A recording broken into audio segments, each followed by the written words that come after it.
Assalamu alaikum, dear students.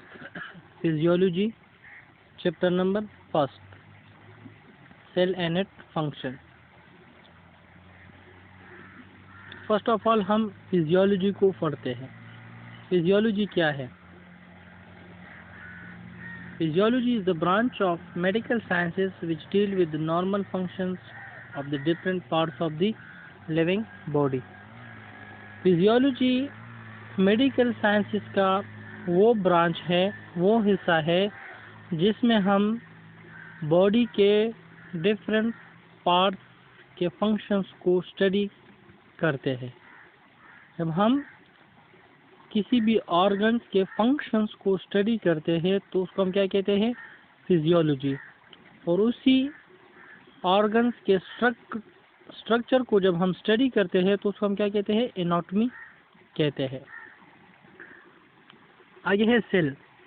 Cell क्या है? Cell is the basic structure and function unit of life.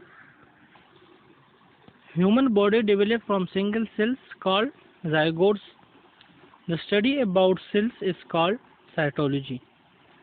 Cell हमारे जिंदगी का सबसे बुनियादी स्ट्रक्चर्स और फंक्शनल यूनिट्स है।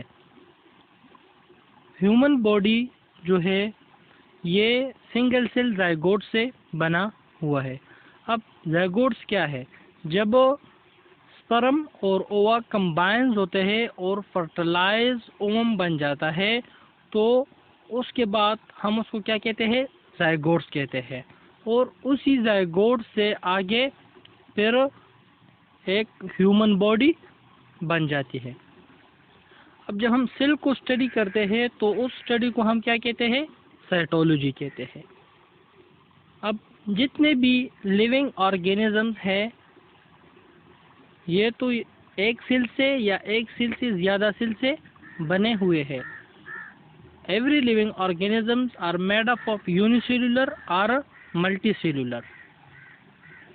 हर एक सेल पहले से एक मौजूद सेल से बना हुआ है। Every cell arise from pre existing cells. आगे है compositions of the sales.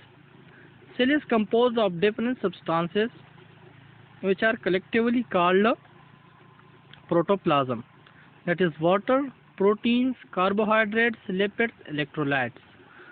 Sales मुख्तलिफ किस्म के सब्सटेंसेस से बना हुआ है जिसको हम इकट्ठा प्रोटोप्लाज्म कहते हैं, कलेक्टिवली कॉल्ड प्रोटोप्लाज्म, जिसमें वाटर है 70 to 85%, proteins, lipids, carbohydrates and electrolytes. अब कुछ सेल्स के पार्ट्स है जिसमें फर्स्ट वन है cell membrane. It is the outer coverings of cell. It is made up of proteins and lipids. It functions give to a particular shape to the cells. It also give protection to the cells and play important role to transport the material across the cell wall. Cell membrane cells के ऊपर जो coverings होती है, outer most covering, उसको हम क्या कहते हैं? सेल मेम्ब्रेन कहते हैं, जिसका काम ये है कि ये सेल्स को एक खास किस्म का शक्ल लेते हैं, शेप देते हैं, और also give protection to the cell. Cell को क्या कर देते हैं? प्रोटेक्शंस भी दे देते हैं। And play important role to transport the material across cell wall. और सेल मेम्ब्रेन्स का ये भी फंक्शन है कि जो चीज़ सेल्स को रिक्वायर्ड होती है तो उसको सिर्फ अलाउ करता है सेल्स में एंट्री होने के लिए। जो चीज़ सेल्स को रिक्वायर्ड नहीं होता है वो सेल मेम्ब्रेन्स अलाउ नहीं करता, वो सेल्स के अंदर नहीं जा सकता। उसके बाद है साइटोप्लाज्म।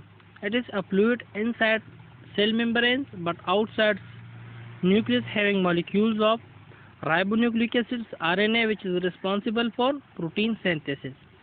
साइटोप्लाज्म क्या है? ये सेल मेम्ब्रेन्स के अंदर प्रेजेंट होता है लेकिन न्यूक्लियस से बाहर प्रेजेंट होता है और एक फ्लूइड किस्म का एनवायरनमेंट होता है जिसमें क्या होता है? बेसिकली आरएनए प्रेजेंट होता है, राइबोन्यूक्लिक एसिड जिसको हम कहते हैं, जिसका काम है प्रोटीन सिंथेसाइज करना। आगे है endoplasmic reticulum. It is a network of interconnected structures in the cells and it has the following parts. Endoplasmic reticulum ये इंटरकनेक्टेड स्ट्रक्चर है और दो किस्म के टाइप इसके होते हैं। एक को हम स्मूथ एंडोप्लाज्मिक रेटिकुलम कहते हैं, दूसरे को हम रफ एंडोप्लाज्मिक रेटिकुलम कहते हैं। अब रफ एंडोप्लाज्मिक रेटिकुलम या granular endoplasmic reticulum to which ribosomes are attached at synthesize protein. अब रफ एंडोप्लाज्मिक रेटिकुलम या ग्रेनुलर एंडोप्लाज्मिक रेटिकुलम जिसके साथ राइबोसोम्स अटैच होता है और फंक्शंस क्या है इसका कि ये प्रोटीन सिंथेसाइज करता है। Smooth endoplasmic reticulum to which no ribosomes are attached it synthesize lipids.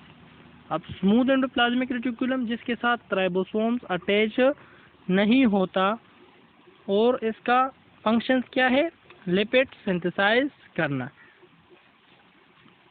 Lysosomes, these are digestive organs of cell. It contain digestive enzyme for food particle. It also contain bacteria killing agents. Lysosomes क्या है, ये एक digestive organ है sales के अंदर और इसके अंदर क्या होता है, एक पावरफुल हाइड्रोलिटिक्स एंजाइम्स प्रेजेंस होते हैं, केमिकल्स प्रेजेंस होते हैं। उसका फंक्शंस क्या है कि ये जितने भी फॉरेन पार्टिकल्स होते हैं सेल्स में जब दाखिल होते हैं और सेल के लिए वो हार्मफुल होते हैं, तो ये लाइसोसोम्स क्या करता है, उसको किल करता है through the process of phagocytosis. Basically ये बैक्टीरिया को भी किल करता है। उसके बाद है mitochondria. It is called powerhouse of the cell. It produce energy in the form of ATP. Mitochondria क्या है, power house of the cells है और एनर्जी को प्रोड्यूस करता है किस फॉर्म में, ATP फॉर्म में, एडेनोसिन ट्राइफॉस्फेट। Thank you.